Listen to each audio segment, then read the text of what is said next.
मेरे प्यारे देशवासियों, नमस्कार। मन की बात में आप सबका स्वागत है। पूरे देश में इस समय त्योहारों का उल्लास है। हम सब ने कुछ दिन पहले दीपावली मनाई है और अभी बड़ी संख्या में लोग छठ पूजा में व्यस्त हैं। घरों में ठेकुआ बनाया जा रहा है। जगह जगह घाट सज रहे हैं। बाजारों में रौनक है। हर तरफ श्रद्धा, अपनापन और परंपरा का संगम दिख रहा है। छठ का व्रत रखने वाली महिलाएं जिस समर्पण और निष्ठा से इस पर्व की तैयारी करती हैं, वो अपने आप में बहुत प्रेरणादायक है।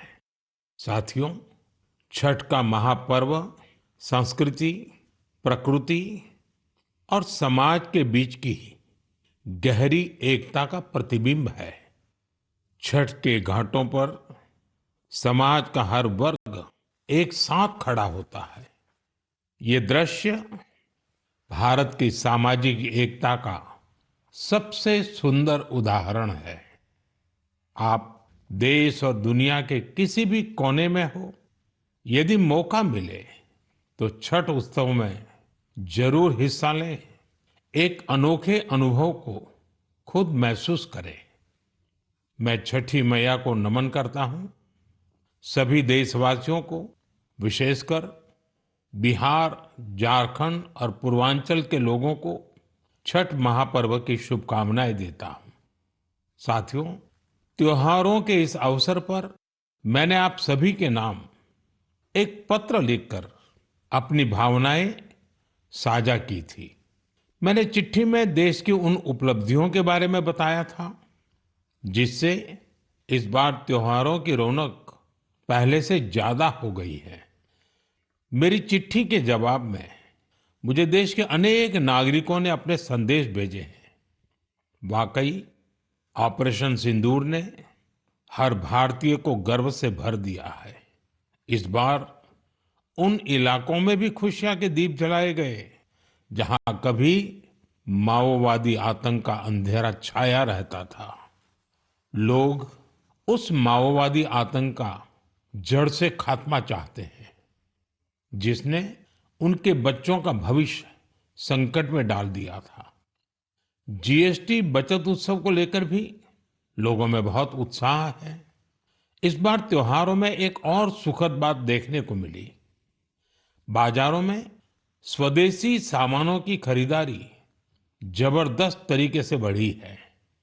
लोगों ने मुझे जो संदेश भेजे हैं उसमें बताया है कि इस बार उन्होंने किन स्वदेशी चीजों की खरीदारी की है। साथियों, मैंने अपने पत्र में खाने के तेल में 10% की कमी करने का भी आग्रह किया था। इस पर भी लोगों ने बहुत सकारात्मक रुख दिखाया है। साथियों, स्वच्छता और स्वच्छता के प्रयास, इस पर भी मुझे ढेर सारे संदेश मिले हैं। मैं आपसे देश के अलग अलग शहरों की ऐसी गाथाएं साझा करना चाहता हूं जो बहुत प्रेरणादायक है। छत्तीसगढ़ के अंबिकापुर में शहर से प्लास्टिक कचरा साफ करने के लिए एक अनोखी पहल की गई है। अंबिकापुर में गार्बेज कैफे चलाए जा रहे हैं। ये ऐसे कैफे हैं जहां प्लास्टिक कचरा लेकर जाने पर भरपेट खाना खिलाया जाता है। अगर कोई व्यक्ति 1 किलो प्लास्टिक लेकर जाए, उसे दोपहर या रात का खाना मिलता है, और कोई आधा किलो प्लास्टिक ले जाए तो नाश्ता मिल जाता है। ये कैफे अंबिकापुर म्युनिसिपल कॉरपोरेशन चलाता है। साथियों, इसी तरह का कमाल बेंगलुरु में इंजीनियर कपिल शर्मा जी ने किया है। बेंगलुरु को झीलों का शहर कहा जाता है और कपिल जी ने यहाँ झीलों को नया जीवन देने का अभियान शुरू किया है। कपिल जी की टीम ने बेंगलुरु और आसपास के इलाकों में 40 कुओं और 6 झीलों को फिर से जिंदा कर दिया है। खास बात तो ये है कि उन्होंने अपने मिशन में कॉरपोरेट्स और स्थानीय लोगों को भी जोड़ा है। उनकी संस्था पेड़ लगाने के अभियान से भी जुड़ी है। साथियों, अंबिकापुर और बेंगलुरु ये प्रेरक उदाहरण बताते हैं कि जब ठान लिया जाए तो बदलाव भी आकर के ही रहता है। साथियों, बदलाव के एक और प्रयास का उदाहरण मैं आपसे साझा करना चाहता हूं। आप सब जानते हैं, जैसे पहाड़ों पर और मैदानी इलाकों में जंगल होते हैं, ये जंगल मिट्टी को बांधे रहते हैं। कुछ वैसी ही अहमियत समंदर के किनारे मैंग्रोव की होती है। मैंग्रोव समुद्र के खारे पानी और दलदली जमीन में उगते हैं और समुद्री इकोसिस्टम का एक अहम हिस्सा होते हैं। सुनामी या साइक्लोन जैसी आपदा आने पर ये मैंग्रोव बहुत मददगार साबित होते हैं। साथियों, गुजरात के वन विभाग ने मैंग्रोव के इस महत्व को समझते हुए खास मुहिम चलाई हुई है। 5 साल पहले वन विभाग की टीमों ने अहमदाबाद के नजदीक धौलेरा में मैंग्रोव लगाने का काम शुरू किया था और आज धौलेरा तट पर 3,500 हेक्टेयर में मैंग्रोव फैल चुके हैं। इन मैंग्रोव का असर आज पूरे क्षेत्र में देखने को मिल रहा है। वहां की इकोसिस्टम में डॉल्फिन्स की संख्या बढ़ गई है। केकड़े और दूसरे जलीय जीव भी पहले से ज्यादा हो गए हैं। यही नहीं, अब यहाँ प्रवासी पक्षी भी काफी संख्या में आ रहे हैं। इससे वहां के पर्यावरण पर अच्छा प्रभाव तो पड़ा ही है, धौलेरा के मछली पालकों को भी फायदा हो रहा है। साथियों, धौलेरा के अलावा गुजरात के कच्छ में भी इन दिनों मैंग्रोव प्लांटेशन बहुत जोरों पर हो रहा है। वहां कोरी क्रीक में मैंग्रोव लर्निंग सेंटर भी बनाया गया है। साथियों, पेड़ पौधों की, वृक्षों की यही तो खासियत होती है। जगह चाहे कोई भी हो, वो हर जीव मात्र की बेहतरी के लिए काम आते हैं। इसलिए तो हमारे ग्रंथों में कहा गया है, धन्या महिरुहा येभ्यो निराशाम यान्ति नार्थिनः। अर्थात वो वृक्ष और वनस्पतियां धन्य है जो किसी को भी निराश नहीं करते। हमें भी चाहिए, हम जिस भी इलाके में रहते हैं, पेड़ अवश्य लगाएं। एक पेड़ मां के नाम के अभियान को हमें और आगे बढ़ाना है। मेरे प्यारे देशवासियों, क्या आप जानते हैं कि मन की बात में हम जिन विषयों पर चर्चा करते हैं, उनमें मेरे लिए सबसे संतोष की बात क्या होगी? तो मैं इस बारे में यही कहूंगा कि मन की बात में हम जिन विषयों की चर्चा करते हैं, उनसे लोगों को समाज के लिए कुछ अच्छा, कुछ इनोवेटिव करने की प्रेरणा मिलती है। इससे हमारी संस्कृति, हमारे देश के कई पहलू उभर कर सामने आते हैं। साथियों, आप में से बहुतों को याद होगा, करीब 5 वर्ष पहले मैंने इस कार्यक्रम में भारतीय नस्ल के श्वान यानी डॉग्स की चर्चा की थी। मैंने देशवासियों के साथ ही अपने सुरक्षा बलों से आग्रह किया था कि वे भारतीय नस्ल के डॉग्स को अपनाएं, क्योंकि वो हमारे परिवेश और परिस्थितियों के अनुरूप ज्यादा आसानी से ढल जाते हैं। मुझे ये बताते हुए खुशी हो रही है कि हमारी सुरक्षा एजेंसियों ने इस दिशा में काफी सराहनीय प्रयास किए हैं। बीएसएफ और सीआरपीएफ ने अपने दस्तों में भारतीय नस्ल के डॉग्स की संख्या बढ़ाई है। डॉग्स की ट्रेनिंग के लिए बीएसएफ का नेशनल ट्रेनिंग सेंटर ग्वालियर के टेकनपुर में है। यहाँ उत्तर प्रदेश के रामपुर हाउंड कर्नाटका और महाराष्ट्र के मुधोल हाउंड, इस पर विशेष रूप से फोकस किया जा रहा है। इस सेंटर पर ट्रेनर्स टेक्नोलॉजी और इनोवेशन की मदद से श्वानों को बेहतर तरीके से ट्रेन कर रहे हैं। भारतीय नस्ल वाले डॉग्स के लिए ट्रेनिंग मैनुअल्स को फिर से लिखा गया है ताकि उनकी यूनिक स्ट्रेंथ्स को सामने लाया जा सके। बेंगलुरु में सीआरपीएफ के dog breeding and training school में मॉन्ग्रेल्स, मुधोल हाउंड, कोम्बाई और पांडिकोना जैसे भारतीय श्वानों को ट्रेन किया जा रहा है। साथियों, पिछले वर्ष लखनऊ में all India police duty meet का आयोजन हुआ था। उस समय रिया नाम की श्वान ने लोगों का ध्यान अपनी ओर खींचा था। ये एक मुधोल हाउंड है जिसे बीएसएफ ने ट्रेन किया है। रिया ने यहाँ कई फॉरेन ब्रीड्स को पछाड़ते हुए पहला पुरस्कार जीता। साथियों, अब बीएसएफ ने अपने डॉग्स को विदेशी नामों के बजाय भारतीय नाम देने की परंपरा शुरू की है। हमारे यहाँ के देशी श्वान ने अद्भुत साहस भी दिखाया है। पिछले वर्ष छत्तीसगढ़ के माओवाद से प्रभावित रहे क्षेत्र में गश्त के दौरान सीआरपीएफ के एक देसी श्वान ने 8 किलोग्राम विस्फोटक का पता लगाया था। बीएसएफ और सीआरपीएफ ने इस दिशा में जो प्रयास किए हैं उसके लिए मैं उन्हें बधाई देता हूं। वैसे मुझे 31 अक्टूबर का भी इंतजार है। यह लौह पुरुष सरदार पटेल की जयंती का दिन है। इस अवसर पर हर वर्ष गुजरात के एकता नगर में स्टैच्यू ऑफ यूनिटी के समीप विशेष समारोह आयोजित किए जाते हैं।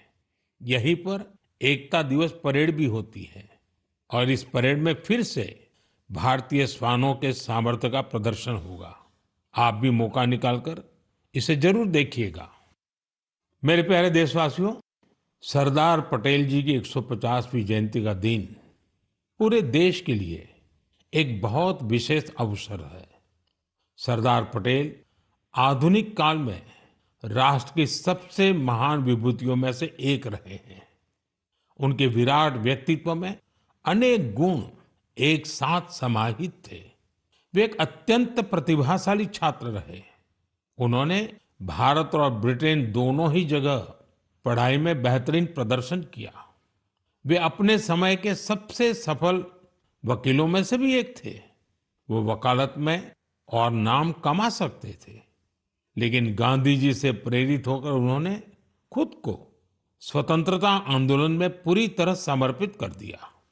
खेड़ा सत्याग्रह से लेकर बोरसद सत्याग्रह तक अनेक आंदोलनों में उनके योगदान को आज भी याद किया जाता है।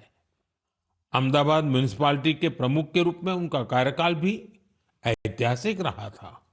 उन्होंने स्वच्छता और सुशासन को सर्वोच्च प्राथमिकता दी।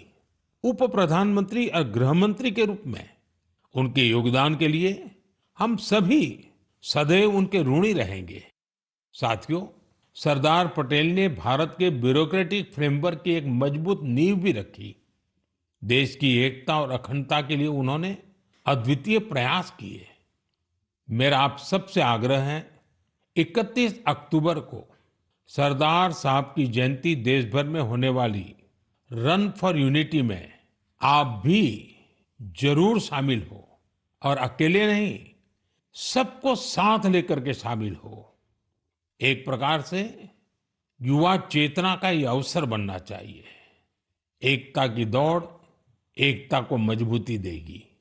ये उस महान विभूति के प्रति हमारी सच्ची श्रद्धांजलि है जिन्होंने भारत को एकता के सूत्र में पिरोया था।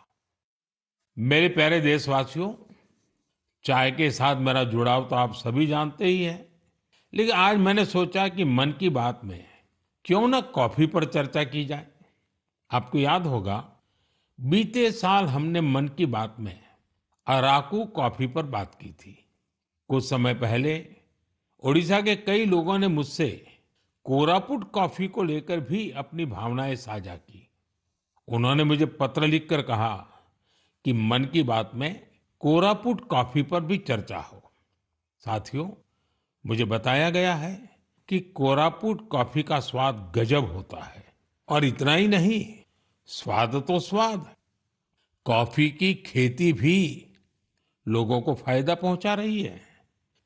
कोरापुट में कुछ लोग ऐसे भी हैं जो अपने पैशन की वजह से कॉफी की खेती कर रहे हैं। कॉरपोरेट वर्ल्ड में अच्छी खासी नौकरी करते थे, लेकिन वो कॉफी को इतना पसंद करते हैं कि इस फील्ड में आ गए और अब सफलता से इसमें काम कर रहे हैं। ऐसी कई महिलाएं भी हैं जिनके जीवन में कॉफी से सुखद बदलाव हुआ है। कॉफी से उन्हें सम्मान और समृद्धि दोनों हासिल हुई है।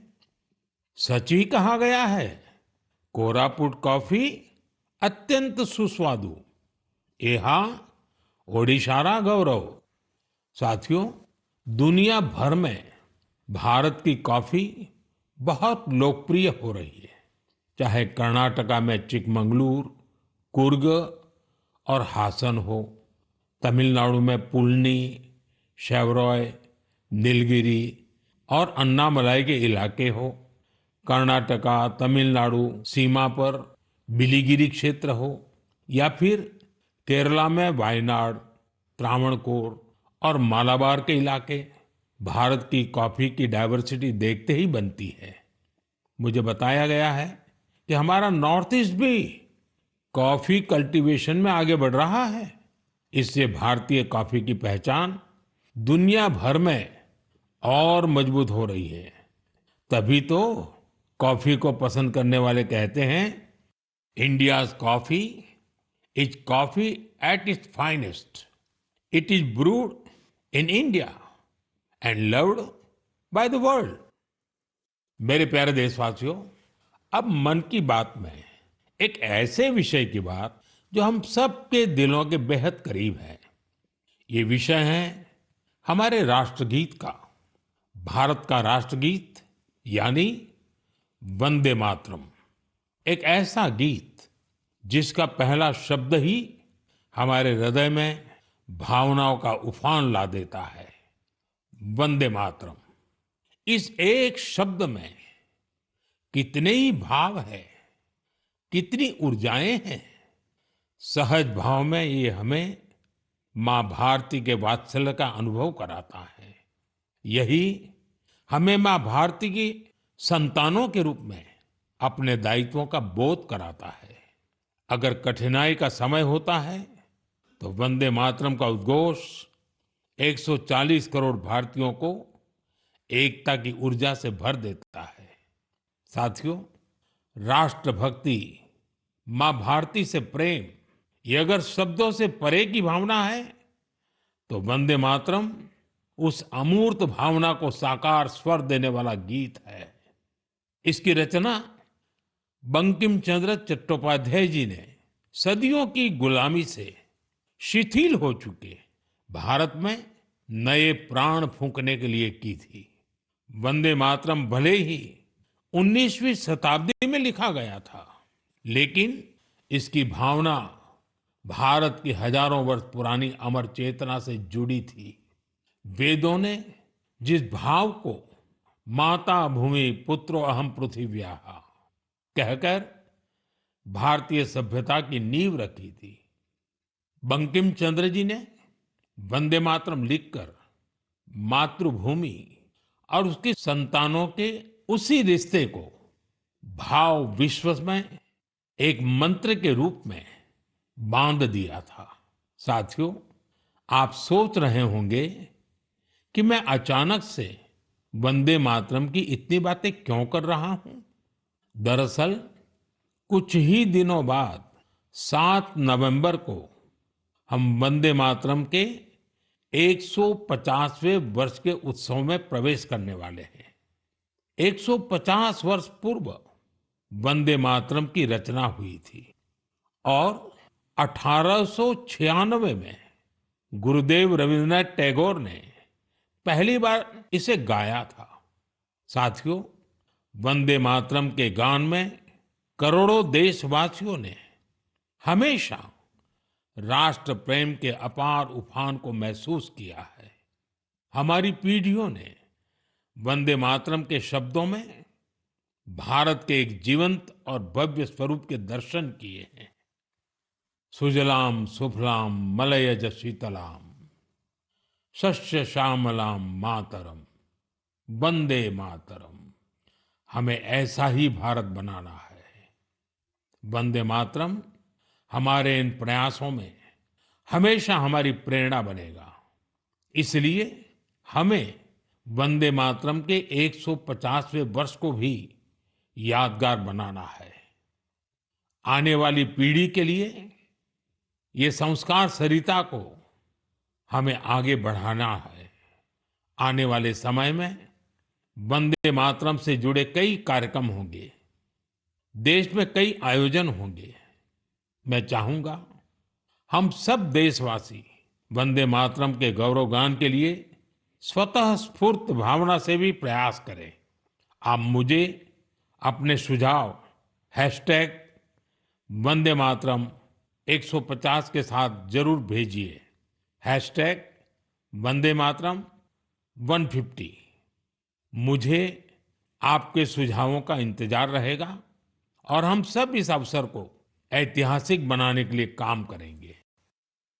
मेरे प्यारे देशवासियों, संस्कृत का नाम सुनते ही हमारे मन मस्तिष्क में आता है हमारे धर्म ग्रंथ, वेद, उपनिषद, पुराण, शास्त्र, प्राचीन ज्ञान विज्ञान, अध्यात्म और दर्शन।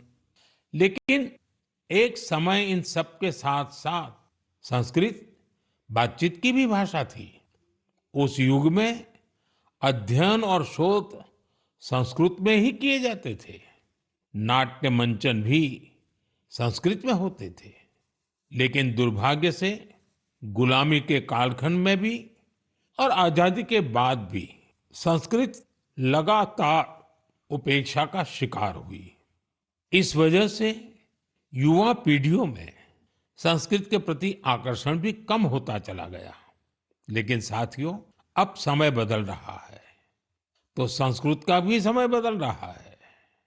संस्कृति और सोशल मीडिया की दुनिया ने संस्कृत को नई प्राणवायु दे दी है। इन दिनों कई युवा संस्कृत को लेकर बहुत रोचक काम कर रहे हैं। आप सोशल मीडिया पर जाएंगे तो आपको ऐसी कई रील्स दिखेगी जहां कई युवा संस्कृत में और संस्कृत के बारे में बात करते दिखाई देंगे। कई लोग तो अपने सोशल मीडिया चैनल के जरिए संस्कृत सिखाते भी हैं। ऐसे ही एक युवा कंटेंट क्रिएटर है भाई यश साळुंके। यश की खास बात यह है कि वो कंटेंट क्रिएटर भी है और क्रिकेटर भी हैं। संस्कृत में बात करते हुए क्रिकेट खेलने की उनकी रील लोगों ने खूब पसंद की है। आप सुनिए। पश्यतु अहं कथं क्रीडामि। देवराज सेव्यमान पावनाङ्घ्रि पङ्कजम् ज्ञानयज्ञसूत्रमिन्दुशेखरं कृपाकरम्। प्रातः नूतनं कन्दुकं गृह्णातु। नारदादियोगिवृन्दवन्दितं दिगम्बरम्। इमं कन्दुकं सावधानेन पश्य चषटकाय ताडय। काशिकापुराधिनाथ कालभैरवं भजे, कालभैरवं भजे। साथियों, कमला और जानवी, इन दो बहनों का काम भी शानदार है। ये दोनों बहनें अध्यात्म, दर्शन और संगीत पर कंटेंट बनाती हैं। इंस्टाग्राम पर एक और युवा का चैनल है संस्कृत छात्रो अहम। इस चैनल को चलाने वाले युवा साथी संस्कृत से जुड़ी जानकारियां तो देते ही हैं, वो संस्कृत में हास परिहास के वीडियो भी बनाते हैं। युवा संस्कृत में ये वीडियो भी खूब पसंद करते हैं। आप में से कई साथियों ने समष्टि के वीडियोज भी देखे होंगे। समष्टि संस्कृत में अपने गानों को अलग अलग तरह से प्रस्तुत करती है। एक और युवा है भावेश भीमनाथनी। भावेश संस्कृत श्लोकों, आध्यात्मिक दर्शन और सिद्धांतों के बारे में बात करते हैं। साथियों, भाषा किसी भी सभ्यता के मूल्यों और परंपराओं की वाहक होती है। संस्कृत ने ये कर्तव्य हजारों वर्ष तक निभाया है। ये देखना सुखद है कि अब संस्कृत के लिए भी कुछ युवा अपना कर्तव्य निभा रहे हैं। मेरे प्यारे देशवासियों, अब मैं आपको जरा फ्लैशबैक में लेकर चलूंगा। आप कल्पना करिए, 20वीं सदी का शुरुआती कालखंड। तब दूर दूर तक आजादी की कहीं कोई उम्मीद नजर नहीं आ रही थी। पूरे भारत में अंग्रेजों ने शोषण की सारी सीमाएं लांघ दी थी और उस दौर में हैदराबाद के देशभक्त लोगों के लिए दमन का दौर और भी भयावह था। वे क्रूर और निर्दयी निजाम के अत्याचारों को भी झेलने को मजबूर थे। गरीबों, वंचितों और आदिवासी समुदायों पर तो अत्याचार की कोई सीमा ही नहीं थी। उनकी जमीनें छीन ली जाती थी, साथ ही भारी टैक्स भी लगाया जाता था। अगर वे इस अन्याय का विरोध करते तो उनके हाथ तक काट दिए जाते थे। साथियों, ऐसे कठिन समय में करीब 20 साल का एक नौजवान इस अन्याय के खिलाफ खड़ा हुआ था। आज एक खास वजह से मैं उस नौजवान की चर्चा कर रहा हूं। उसका नाम बताने से पहले मैं उसकी वीरता की बात आपको बताऊंगा। साथियों, उस दौर में जब निजाम के खिलाफ एक शब्द बोलना भी गुनाह था, उस नौजवान ने सिद्दीकी नाम के निजाम के एक अधिकारी को खुली चुनौती दे दी थी। निजाम ने सिद्दीकी को किसानों की फसलें जब्त करने के लिए भेजा था, लेकिन अत्याचार के खिलाफ इस संघर्ष में उस नौजवान ने सिद्दीकी को मौत के घाट उतार दिया। वो गिरफ्तारी से बच निकलने में भी कामयाब रहा। निजाम की अत्याचारी पुलिस से बचते हुए वो नौजवान वहां से सैकड़ों किलोमीटर दूर असम जा पहुंचा। साथियों, मैं जिस महान विभूति की चर्चा कर रहा हूं, उनका नाम है कोमरम भीम। अभी 22 अक्टूबर को ही उनकी जन्म जयंती मनाई है। कोमरम भीम की आयु बहुत लंबी नहीं रही। वो महज 40 वर्ष ही जीवित रहे, लेकिन अपने जीवन काल में उन्होंने अनगिनत लोगों, विशेषकर आदिवासी समाज के हृदय में अमिट छाप छोड़ी। उन्होंने निजाम के खिलाफ संघर्ष कर रहे लोगों में नई ताकत भरी। वे अपने रणनीतिक कौशल के लिए भी जाने जाते थे। निजाम की सत्ता के लिए वे बहुत बड़ी चुनौती बन गए थे।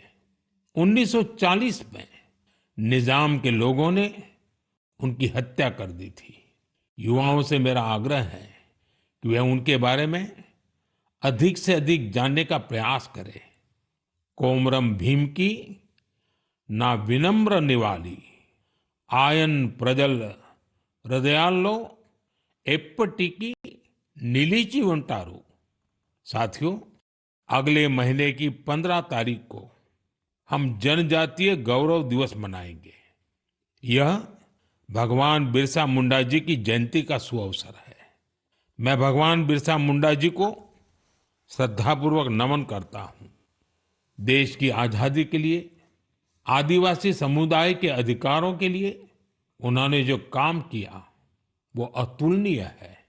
मेरे लिए ये सौभाग्य की बात है कि मुझे झारखंड में भगवान बिरसा मुंडा जी के गांव उलीहातू जाने का अवसर मिला था।